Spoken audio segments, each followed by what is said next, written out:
नमस्कार. सध्या 10वीची परीक्षा जी आहे ती उद्यापासून चालू होत आहे. तर 10वीची परीक्षा देणारे विद्यार्थी आहेत, त्यांना पुढील यशासाठी आमच्याकडून खूप खूप शुभेच्छा. सध्या मी जी सिरीज बनवते आहे सहज संवाद, त्यातला तिसरा भाग मी आज घेणार आहे. पूर्वी 2 भाग घेतलेले आहेत. आता 10वी ची एक्झाम झाली, 10वीचा रिझल्ट लागला की जवळपास 60-65% विद्यार्थ्यांचा ओढा हा सायन्स स्ट्रीमकडे असतो. त्यांना सायन्स घ्यायचं असतं. तर सायन्स घ्यायचा अर्थ असं नाही की प्रत्येकालाच डॉक्टर इंजिनियर व्हायचं आहे. पण त्याचे उद्देश वेगळे असू शकतात. आपण त्याचे 3 क्लास साधारणतः करू शकतो सायन्स घेणाऱ्या विद्यार्थ्यांचे.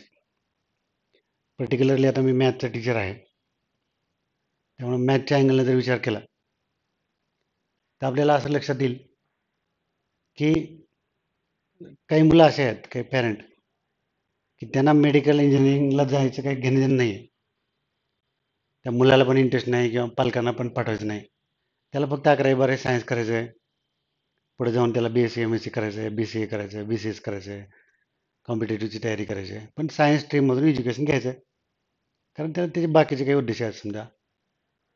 तर त्या मुलांनी काय करायला पाहिजे, तर त्यांनी कन्सेप्च्युअल स्टडी केलं पाहिजे. टेक्स्टबुक NCERT खूप डीपली सिरियसली केलं पाहिजे. सगळे कन्सेप्ट, फॉर्म्युले, मेथड्स किंवा थेरी पार्ट जो आहे डेरिव्हेशन, याच्यावरती जास्त लक्ष दिलं पाहिजे. डीप नॉलेज घ्यायचा प्रयत्न केला पाहिजे. भविष्यात त्याला पुढे जे काही करायचं त्यासाठी हे सगळ्यात आवश्यक आहे. म्हणजे थोडक्यात काय, तर त्या मुलांनी बोर्डची तयारी सोबतच NCERTची, टेक्स्टबुकची, सिलेबसवरती कमांड तयार करणे, या गोष्टीला त्यांनी महत्त्व दिलं पाहिजे. जर त्याचा काहीच उद्देश नाही, पुढे मेडिकल इंजिनिअरिंग असं कुठलाच उद्देश नाही, तर त्या मुलांनी त्या गोष्टीवर भर दिला पाहिजे. दुसरा एक वर्ग आहे ज्याला म्हणजे JEE वगैरे किंवा नॅशनल लेवलच्या ज्या एक्झाम आहेत त्याच्यात त्याला फार इंटरेस्ट नाही आहे. त्याला आपलं 11-12 करायचं आहे. CETची एक्झाम जी आहे स्टेट लेवलची ती देऊन आपलं महाराष्ट्रातलं जास्तीत जास्त चांगल्यात चांगलं गव्हर्नमेंट ऑटोनॉमस कॉलेज, चांगली ब्रँच मिळवायची, त्याला JEEच्या भानगडीत पडायचं नाही आहे. असा एक वर्ग आहे. मग त्या वर्गाने काय केलं पाहिजे, तर त्यांनी स्टेट बोर्ड जे आहे त्याची बोर्डाची तयारी, बोर्डचा सिलेबस आणि सोबतच CETची तयारी, हे दोन्ही एकत्रित केलं पाहिजे. म्हणजे पहिल्यांदा बोर्डचा अभ्यास करायचा स्टेट लेवलचा, आणि त्याच्यावर आधारित CET एक्झाम आहे. CETची एक्झाम जी आहे ती स्टेट लेवलचीच आहे. स्टेट लेवलचं जे बुक आहे त्याच्यावर आधारित आहे. त्यामुळे अगोदर स्टेटचं बुक करायचं आणि त्याच्यानंतर मग कॉम्पिटेटिव्हची तयारी करायची CET लेवलची. तर ह्या गोष्टी तो करू शकतो, ज्याला पुढं JEE वगैरे त्या भानगडीत पडायचं नाही. आता तसं बघायला गेलं तर मॅथची CET आणि नीट ह्याच्यातही तसं फार डिफिकल्टी लेवलमध्ये फरक नाही आहे. फक्त आता मॅथच्या CETला कसं आहे, 11चा जो सिलेबस आहे तो पूर्ण नाही आहे, थोडे टॉपिक आहेत, 10 एक टॉपिक आहेत. नीटला काय आहे तर 11-12 सगळंच आहे, पण डिफिकल्टी लेवल जी आहे ती जर आपण विचार केला तर CET आणि नीटच्या डिफिकल्टी लेवलमध्ये फार असं फरक नाही. थोडंफार हाय असेल, पण नीट म्हणजे JEE नाही आहे. म्हणजे नीटची डिफिकल्टी लेवल आणि JEEची डिफिकल्टी लेवल सेम नाही. JEE जे आहे ते हाय लेवल आहे. मग आता काही असे मुलं आहेत तिसऱ्या कॅटेगरीचे की त्यांना काही घेणदेण नाही आहे, त्यांना स्टेट CETमध्ये इंटरेस्टच नाही आहे. त्यांचा मेन एम काय आहे, तर त्यांना NIT IIT या एक्झामची तयारी करायची, त्यांना नॅशनल इन्स्टिट्यूटमध्ये ॲडमिशन घ्यायचं आहे. मग अशा मुलांनी काय केलं पाहिजे, तर साहजिकच त्यांना वाटतं की आपल्याला बोर्ड करायची गरज नाही, CET करायची गरज नाही, आपण डायरेक्ट JEEची तयारी केली की आपला नंबर लागून जातो. तर ती सगळ्यात मोठी चूक आहे.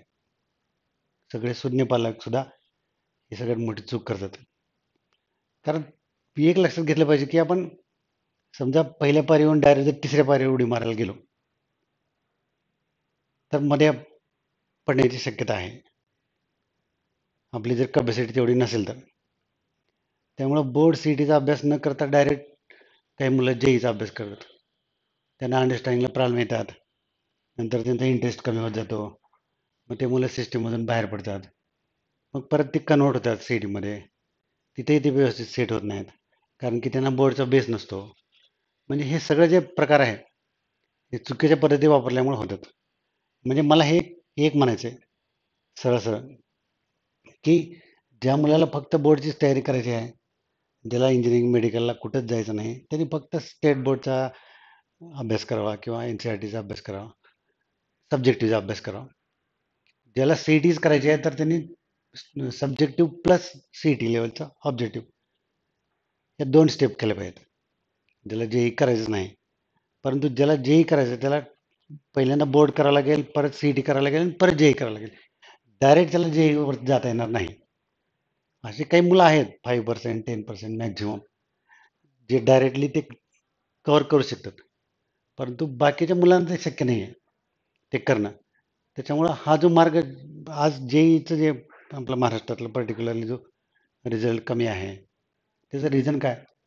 तर जेई तयारी करणारा मुलगा हा बोर्ड सी टीकडे बघतच नाही. बोर्ड सी टीची जर त्याने व्यवस्थित तयारी केली तर 60-70% प्रिपरेशन त्याचं जेईचं ऑलरेडी होत आहे. फक्त त्याला 30-40% वरचा अभ्यास करावा लागतो. पण तो काय करतो, हे 60-70% सोडून देतो आणि डायरेक्ट जेईचा अभ्यास करतो. त्याच्यातही त्याला जर कमी स्कोअर आला, समजा 80-85 पर्यंत आला, तर जेईचा पण मार्क त्याचा फायदा होत नाही. आणि मग त्या सगळ्या अभ्यासावर, जेईच्या अभ्यासावर तो सी टीची एक्झाम देतो. सी टीची स्पेशल तयारी पण करत नाही. त्याच्यातही त्याला 80-85 मार्क पडतात, तर सी टीतूनही त्याला चांगलं कॉलेज भेटत नाही. बऱ्याच वेळेला त्यात अजून दुसरा एक धोका असतो, की हे सगळं 2 वर्ष कॉम्पिटिटिव्हची तयारी करत असताना त्याचा सब्जेक्टिव्हचा अभ्यास खूप कमी पडतो. मग त्याचं ग्रुपिंगला पण प्रॉब्लेम येऊ शकतात. आणि जेई सारख्या एक्झाम ज्या आहेत, समजा एखाद्या मुलाला NIT IITलाच ॲडमिशन घ्यायचं आहे, तर त्याला ॲग्रिगेट 75 लागतं बोर्डचं. मग त्यासाठी बोर्डची जी तयारी आहे ती सुद्धा मस्ट आहे. मग हे मुलं जे आहेत ना, हे चेन ब्रेक करून पुढे जातात. त्याच्यामुळे त्यांना धोका होतात. म्हणून कधी पण लक्ष ठेवायचं, की ज्याला इंजिनिअरिंग मेडिकलला जायचं नाही, त्या मुलाने फक्त बोर्डचा अभ्यास करावा.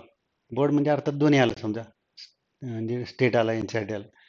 ज्याला सी टीचं, ज्याला स्टेटच्या कॉलेजला ॲडमिशन घ्यायचं त्यांनी बोर्ड प्लस सी टी करावं, आणि ज्याला NIT IITला जायचं त्यांनी board plus C T plus JEE ह्या 3 स्टेपमधून जावं. डायरेक्ट तिसऱ्या स्टेपवर जर गेला जेईवर, तर त्याचं प्रचंड नुकसान होतं. एक तर त्याची लिंक लागत नाही, त्याला अंडरस्टँडिंगला प्रॉब्लेम येतात, इंटरेस्ट डेव्हलप होत नाही, मग ते मुलं बाहेर पडू शकतात. त्याच्यामुळे ह्याच पद्धतीनं त्यांनी गेलं पाहिजे. पहिल्यांदा बोर्ड, नंतर सी टी, परत जेई मेन्स आणि परत जेई ॲडव्हान्स. डायरेक्ट मेन ॲडव्हान्सची तयारी करायला गेलात बोर्ड सी टीला स्किप करून, तर तिथं धोका होण्याची सगळ्यात जास्त शक्यता असते. ह्या गोष्टीकडं विद्यार्थ्यांनी, पालकांनी खूप सिरियसली लक्ष दिलं पाहिजे. हा अत्यंत महत्त्वाचा मुद्दा आहे. ह्याच्याकडं लक्ष देत नाहीत. आणि मुलांच्या लक्षात कधी येते मग, ज्यावेळेला एक्झामची वेळ आली त्यावेळेला मग त्यांना कळतं आहे 5-6 महिने असताना, की आपली प्रॉपर तयारी झालेली नाही जेईची. त्याचं कारण काय? तर आपला बेस नाही आहे. बोर्ड सी टीचा जो बेस जेईसाठी लागतो, तर तो आपला नाही. त्यामुळं मग मुलांचे प्रॉब्लेम येतात. मग ते पुन्हा मुलं सी टीवर शिफ्ट झाले, तर तिथेही ते सेट होत नाहीत. त्याच्यानंतर पुन्हा बोर्डवर आले, तर बोर्डचं प्रिपरेशन करतानाही त्यांना प्रॉब्लेम येतात. मग बऱ्याच वेळेला मुलांचं प्रॉब्लेम काय असतो, ते वरून खाली येतात. म्हणजे पहिल्यांदा मेन ॲडव्हान्सची तयारी करतात, त्याच्यानंतर पुन्हा सी टीकडे येतात, परत बोर्डकडे येतात. माझं म्हणणं एकच आहे, की तुम्ही जे हे वरून खाली येतात त्याच्याऐवजी खालून वरी जा. पहिल्यांदा बोर्डची तयारी करा, पुन्हा सी टीकडे जा, परत जेई मेन, परत ॲडव्हान्स. या सिस्टीमनं जर गेला तर 100 मधले 80 मुलं त्या सिस्टीममध्ये राहू शकतात, बाहेर पडत नाहीत. पण जर त्याचा उलटा वापर केला, समजा जे मेन ॲडव्हान्सपासून पुन्हा सी टी परत बोर्ड असं जर उलटं आलं अगोदर, तर त्याच्यामध्ये 20% मुलंच स्टिकअप राहतात, बाकीचे 80% त्या सिस्टीममधून बाहेर पडतात. हा आत्तापर्यंतचा आमचा अनुभव आहे. मुलांनी, पालकांनी ह्या गोष्टीचा निश्चित विचार करावा आणि त्याच्यावर निर्णय घ्यावा असं मला वाटतं. धन्यवाद.